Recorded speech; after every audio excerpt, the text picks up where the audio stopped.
Hey everybody, welcome back to the Financial Freedom Show. My name is Rob Berger. Today we're going to look at a new investing service offered by Vanguard in conjunction with American Express. Yes, Vanguard and American Express have done a deal, and the idea in theory is to bring the low-cost investing services of Vanguard to American Express's, upscale clientele, I guess. That's the theory.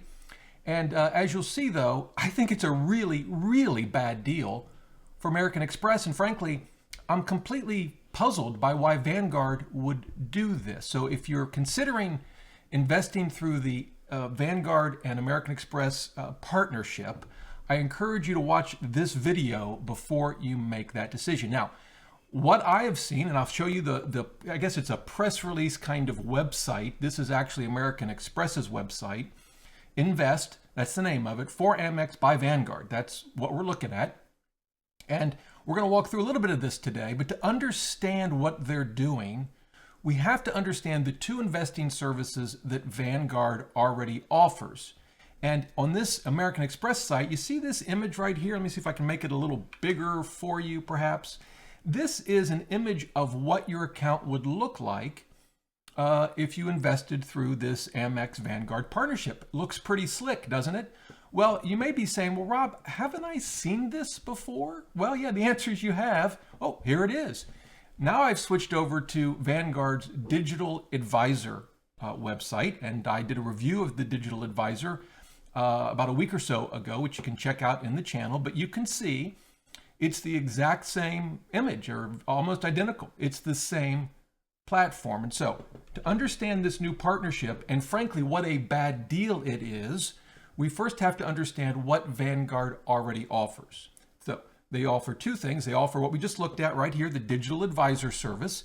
The cost comes out to about 15 basis points. It's 20 basis points, but they give you certain discounts off of that. And so it comes to about 15 basis points. You don't get to talk to anyone.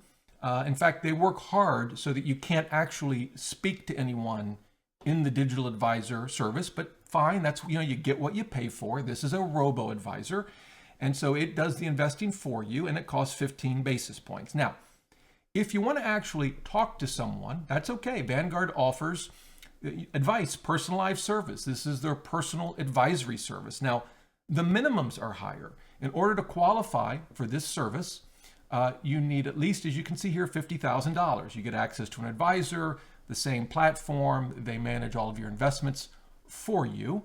And this costs 30 basis points, right? Now, you'll notice if you have more money, you get more services. So, for example, at $500,000, you don't talk to just an advisor. You get a dedicated advisor. Now, those are services already available on the Vanguard platform.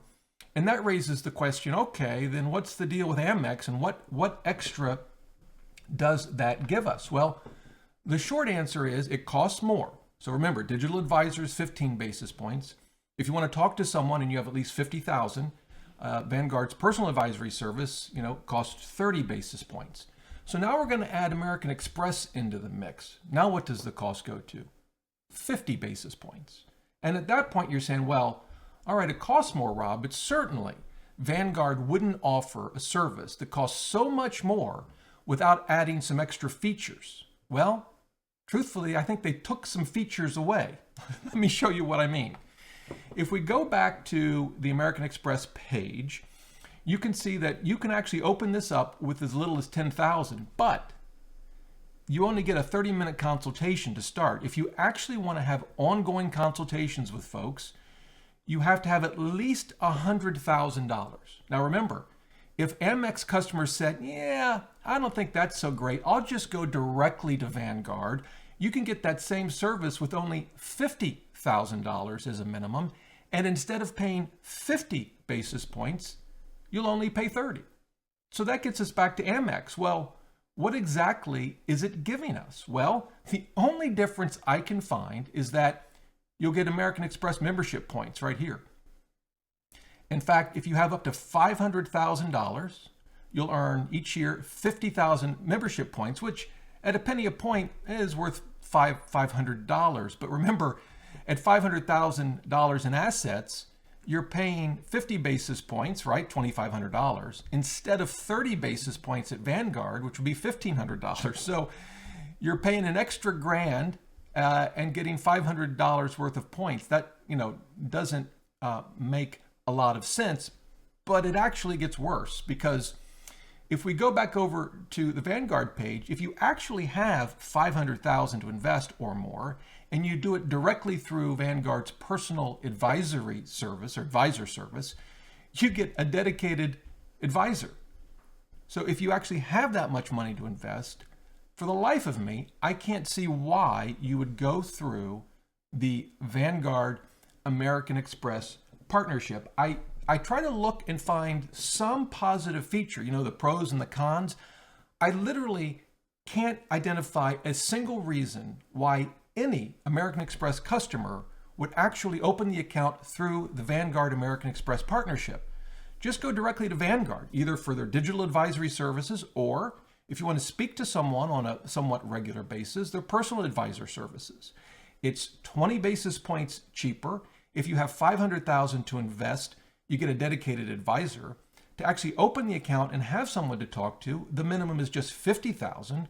Partner with Amex, you pay an extra 20 basis points and you need $100,000 before you can actually talk to someone on a regular basis. I literally can't find one positive thing to suggest anyone should use this account with Vanguard and American Express, and that raises a big question. I understand why American Express would do this. It's just cash to the bottom line. I mean, their costs for this have to be negligible. The cost of a press release and a web page, they're not doing anything other than exposing their customer base to Vanguard.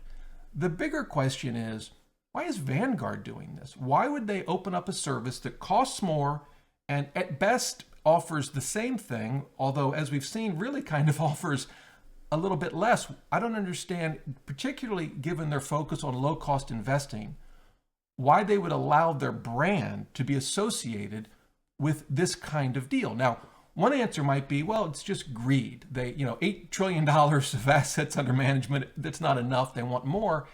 I personally find that hard to believe. I do wonder if their low-cost approach to investing is making it difficult to keep up with competitors. I don't know if that's true. It's just a question I have.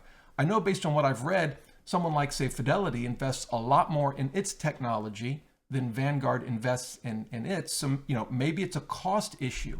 For the life of me, I can't figure it out. But from what I can tell, there's absolutely no reason for anybody to open up an account through the Vanguard American Express partnership. If you want a Vanguard account and you want help, just open up an account either with their digital advisor service, which frankly I'm not really a fan of, or for personal advice, their personal advisor service where you can actually talk to someone and the minimum is just $50,000. Hey, if I've missed anything, maybe I've missed some feature and there's a great reason to open up this kind of account, let me know. Leave them in the comments below. And if you have any questions, leave them there as well. I'll do my best to help you out any way I can. But until next time, remember, the best thing money can buy is financial freedom.